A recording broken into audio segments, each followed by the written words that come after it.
우리가 지난 시간까지 이제 크리스트교에 대해서 살펴봤고, 이번 시간에는 이제 불교, 힌두교에 대해서 우리가 한번 살펴볼 거예요. 그래서 이번 시간부터는 이제 새로운 단원, 교과서 이제 54페이지부터 해가지고, 여기서부터는 이제 불교, 힌두교가 함께 이 불교, 힌두교가 나타났던 인도 제국에 대해서 한번 살펴보도록 하겠습니다. 먼저 불교부터 보면은, 먼저 이 불교가 등장을 했던 그 당시에 어떤 시대적인, 사회적인 배경을 먼저 한번 살펴보면은, 이 당시에 이제 인도에서는 철로 된 철제 농기구들, 즉, 훨씬 더 이제 발전된 농기구들이 사용이 되다 보니까 농업 생산력이 높아지게 되고, 그러면서 이렇게 농업 생산력이 높아지면서 농사가 잘 되게 되고 그러면서 농산품들이 많이 나오게 되다 보니까 이제 일반 사람들이 훨씬 먹고 충분히 배불리 먹고 농산물들이 남다 보니까 이러한 농산물들을 시장에서 파는 이러한 상업도 발달하게 된다라고 하는 거예요. 즉, 그래서 농업과 상업이 발달을 하게 되는데, 이렇게 이제 이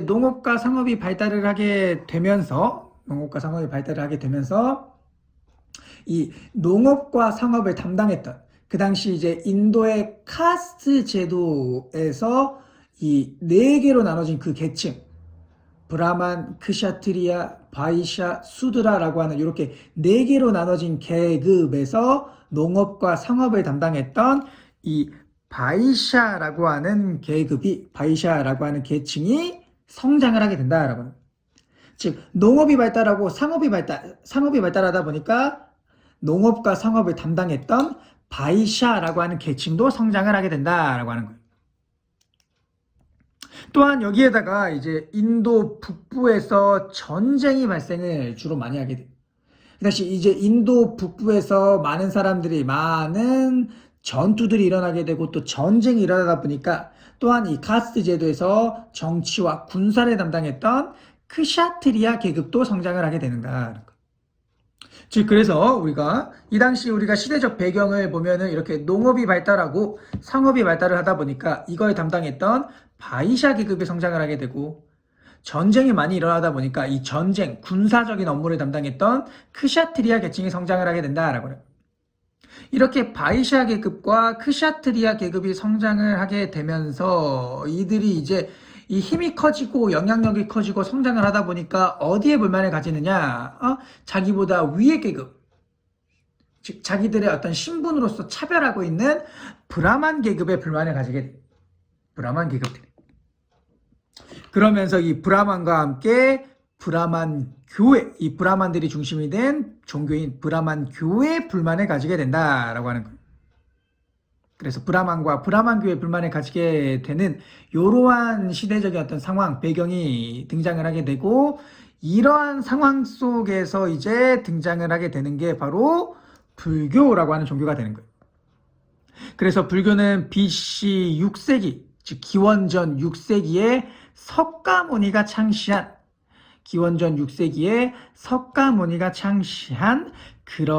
그러한 종교가 된다라고 하고, 이 불교를 보면은 이제 불교에서는 수행을 통해서 고통과 윤회에서 벗어나 해탈할 수 있다라고 주장을 하고 있어요. 즉, 고된 그러한 수행들을 통해서 현실에서의 고통, 삶의 고통, 이런 것들에서 벗어나, 이런 것들을 훨씬 초월해서 삶에서 해탈해 버릴 수 있다라고 하는 거. 그래서 우리가 이제 승려님들 보면은 보통 뭐 말씀 안 하시고 수행하는 뭐 무건 수행, 그다음에 아무것도 안 먹는 뭐 금식, 거기에다가 또 뭐 1000번 막 100번씩 연이어서 쉬지 않고 막 이렇게 절하는 이러한 힘든 고된 수행들을 많이 버리시잖아요. 그래서 이러한 고된 수행들을 통해서 삶의 고통, 이 현실에서 조금 벗어나서 이 현실을 초월할 수 있다, 해탈할 수 있다라고 주장하게 된다는 거예요. 또한 이 불교에서는 베푸는 것, 이 자비로움과 평등을 강조를 하게 되고, 또 이렇게 자비로움과 평등을 강조를 하다 보니까 그 당시 브라만교가 내세웠던 권위주의라던가 신분 차별적인 내용들에 반대를 하게 되고, 이렇게 브라만교에 반대를 하다 보니까 자연스럽게 이 브라만교에 불만을 가지던 그 당시에 바이샤와 바이샤와 크샤트리아 계급이 이 불교를 적극적으로 받아들이고 이거를 널리 전파를 하게 된다라고. 그래서 바이샤, 크샤트리아 계급이 바로 이 불교를 받아들이고 전파를 하게 된다는 거. 그러면서 이제 불교가 등장을 하고 전파되는 이러한 모습을 띠게 돼. 그 다음에는 우리가 이제 인도 불교가 등장을 했던 이 인도 제국에 대해서 한번 살펴보면은 먼저 우리가 살펴볼 건 마우리아 왕조가 돼. 마우리아 왕조. 이 마우리아 왕조는 BC 4세기 즉 기원전 4세기에 알렉산드로스의 동방 원정에 따라서 우리가 알렉산드로스 제국 배울 때 알렉산드로스는 동방 원정을 떠나면서 인더스강, 인도까지 진출한다라고 했었잖아요. 그래서 BC 4세기, 기원전 4세기 알렉산드로스가 이러한 인도 지방, 인더스강 유역을 침입을 함으로 인해서 인도는 굉장히 혼란에 빠지게 돼요. 이러한 혼란을 찬드라 굽타 마우리아라고 하는 인물이 다 수습을 하고 그러면서 이제 북인도를 최초로 통일을 하면서 세운 게 마우리아 왕조가 된다. 우리가 이 마우리아 왕조에서 잘 알아둬야 될 왕이 마우리아 왕조의 전성기를 이끌었던 아소카 왕을 굉장히 잘 기억을 해둬야 돼요. 아소카 왕. 마우리아 왕조의 전성기를 이끌었던 왕이 바로 이 아소카 왕인데 이 아소카 왕의 여러 가지 우리가 업적들을 보면은 일단은 영토를 넓히게 돼요. 영토. 그래서 이제 북인도뿐만 아니라 남쪽으로 영토를 넓혀가면서 인도의 중부 지역까지 장악을 하게 되고 그러면서 인도의 남부를 제외한 대부분의 영역을 장악을 하게 된다는 거. 이렇게 이제 영토를 확장을 하게 되고 그 다음에는 이제 통치 체제를 정비하게 돼요. 통치 체제. 이렇게 영토를 쭉 넓혀놨으니까 이러한 영토를 다스리기 위한 통치 체제를 마련을 해야 되는데 그러면서 이제 통치 체제를 정비를 하게 된다. 그래서 이들은 관리를 파견을 하고 즉 지방에 통치하기, 지방을 다스리기 위해서 지방에 관리를 파견들을 하고 또 이러한 지방과 중앙의 원활한 연결을 위해서 도로들을 정비를 하게 돼요. 도로들.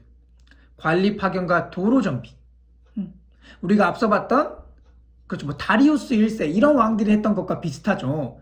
그래서 우리가 다리우스 1세와 마찬가지로 아소카 왕 역시 이렇게 관리를 파견하고 도로 정비하고 이렇게 통치 체제를 정비하는 모습들을 통해서 우리가 중앙 집권적인 통치 체제를 강화시켜 나가고 있구나라고 하는 걸 우리가 파악해 볼 수 있어요. 그 다음에 우리가 아소카 왕의 여러 업적들 중에서 잘 기억을 해둬야 될 게 바로 불교를 장려했다라고 하는 거. 불교. 그 당시 이제 아소카 왕은 이 인도의 중부 지역, 즉 이렇게 영토를 확장하는 과정에서 아무래도 영토를 확장을 하려다 보면은 전쟁을 많이 벌이게 되고 또 전쟁을 하게 되면 어쩔 수 없이 많은 사상자들, 즉 많은 사람들이 이제 죽거나 다치게 되는데 이러한 광경을 지켜보던 이제 아소카 왕이 내가 이제 영토 확장을 위해서 너무나 많은 사람들을 죽였다. 앞으로는 이 불교에 따라서, 불법에 따라서 굉장히 반성하고 참회하면서 불교를 널리 전파하는 삶을 살아가겠다. 불교에 의한 나라의 통치를 하겠다라고, 그러면서 이제 불교를 적극적으로 장려를 하게 된다라고. 그래서 이제 내부적으로는 불교 교리를 정리하고 또 불교 사원, 불교 탑 이런 것들을 설치하게 된다는 것. 특히나 이제 우리가 교과서 55페이지 맨 아래쪽에 보이는 산치대탑과 같은 게 이게 이 당시에 만들어진 어떤 대표적인 불탑이 되는 거예요. 그래서 보면은 현존하는 가장 오래된 불탑이다라고 나와 있죠. 그래서 이러한 산치대탑과 같은 불탑들도 만들게 된다. 그러면서 불교를 널리 장려하게 된다는 거고. 또한 아소카 왕은 이러한 불교를 국내뿐만 아니라 해외로까지, 즉 국외 주변에 있는 나라들에도 승려와 사절들을 파견을 해가지고 불교를 전파를 하게 된다라고 하는 거예요. 그 중에서도 특히나 동남아시아죠. 뭐 필리핀 있고 인도네시아 있고 막 베트남 있고 캄보디아 있고 미얀마 있고 이러한 나라들이 있는 그 동남아시아 지역에 적극적으로 불교를 전파를 하게 돼. 근데 여기서 우리가 잘 기억을 해둬야 될 게 여기 이렇게 장려하고 전파했던 불교가 여기 이 불교에서도 우리가 이제 어디를 조금 강조하느냐, 어떤 내용, 어떤 부분을 조금 강조하느냐에 따라서 조금 갈래가 나눠지게 되는데 그 중에서도 이때 장려했던 불교를 우리가 상좌부 불교라고 해요. 상좌부 불교 중에서도. 이 상자부 불교에서 이제 강조했던 내용이 무엇이냐? 바로 개인의 수행과 해탈을 강조했어요. 즉 상자부 불교에서는 개인이 개인, 나 스스로가 열심히 수행을 해서 해탈하는 것을 제일 1의 목표로 제일 강조했다라고 합니다. 이러한 종교를 우리가 이제 이러한 불교를 그 불교 안에서도 상자부 불교다라고 해요. 개인의 수행과 해탈을 강조하는 불교를. 그래서 아소카 왕 시기에는 불교를 장려를 했었는데 그 중에서도 불교를 장려를 했었는데 그 중에서도 개인의 수행과 해탈을 강조하는 상자부 불교였다라고 하는 걸 잘 기억을 해둬야 돼요. 우리가 조금 이어서 우리 쿠샤 왕조 같은 다른 왕조들도 배울 텐데 그때에는 상자부 불교와는 다른 갈래의 불교를 장려를 하게 돼요. 이렇게 이제 불교도 그 안에서 어떤 부분, 어떤 내용을 강조하느냐에 따라서 나뉘어지게 된다라고 하는 거. 그래서 아소카 왕은 개인의 수행과 해탈을 강조하는 상자부 불교, 이 상자부 불교를 적극적으로 장려했다라고 하는 거예요. 그 다음에 아소카 왕은 또한 이러한 불교 장려를 위해서 아소카 왕의 돌기둥, 보통 이제 아소카 왕의 석주라고 하는 이 아소카 왕의 돌기둥을 만들게 돼요. 돌기둥. 우리가 요거는 교과서 이제 55페이지 가운데 지식 플러스 보면 나오는데 요거 보면은 이제 사자의 모양이 딱 조각이 되어 있는 그 돌기둥, 석주 보이죠? 요게 이제 아소카 왕의 석주, 돌기둥을 뜻하게 돼요. 돌기둥을. 그래서 이러한 돌기둥을 전국에 여러 개 지으면서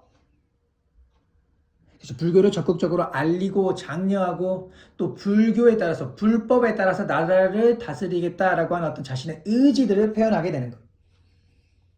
그 다음에 거기에다가 우리가 지식 플러스 나오는 거기 옆에 나오는 그 내용도 한번 보면은 그 내용도 이제 아소카 왕이 적극적으로 불교를 장려하게 되는 그 모습을 조금 보여주게 돼요. 요거를 우리가 같이 한번 읽어보면은 왕위의 오르누 힘으로 칼린가를 정복하였다. 이 전쟁에서 10만 명이 넘는 사람이 죽고 15만 명 이상이 포로로 잡혔다. 이렇게 이제 영토를 넓히는 과정에서 많은 사람들이 죽었다라고 하는 거예요. 그래서 그들의 영토가 시체로 뒤덮인 처참한 광경을 바라보면서 즉 아소카 왕의 가슴은 찢어지고 말았다. 그래서 나는 오로지 앞으로 진리에 맞는 법만을, 즉 불교에 따른 불법만을 실천하고 그에 따라서 나라를 통치하겠다라고 하는 어떤 자신의 뜻, 의지를 표현하고 있는 그러한 글이 되겠다라고 합니다. 우리가 요거를 보면 아소카 왕이 불교에 따라서 불교를 장려했구나, 불교 장려 정책을 펼쳤구나라고 하는 걸 파악할 수 있어야 돼. 거기에다가 뭐 교과서 55페이지 보면은 오른쪽 상단 안에 보면은 또 마우리아 왕조의 영역이라고 해서 우리가 아까 봤던 그 아소카 왕 때 이 마우리아 왕조의 최대 영역도 보이게 되죠. 보면은 그래서 저기 칼린가라고 나오는 저 인도 중부 지역까지 차지를 하면서 남부의 일부분, 남부의 작은 부분을 제외한 대부분의 인도 영역을 장악을 하게 된다라고 합니다.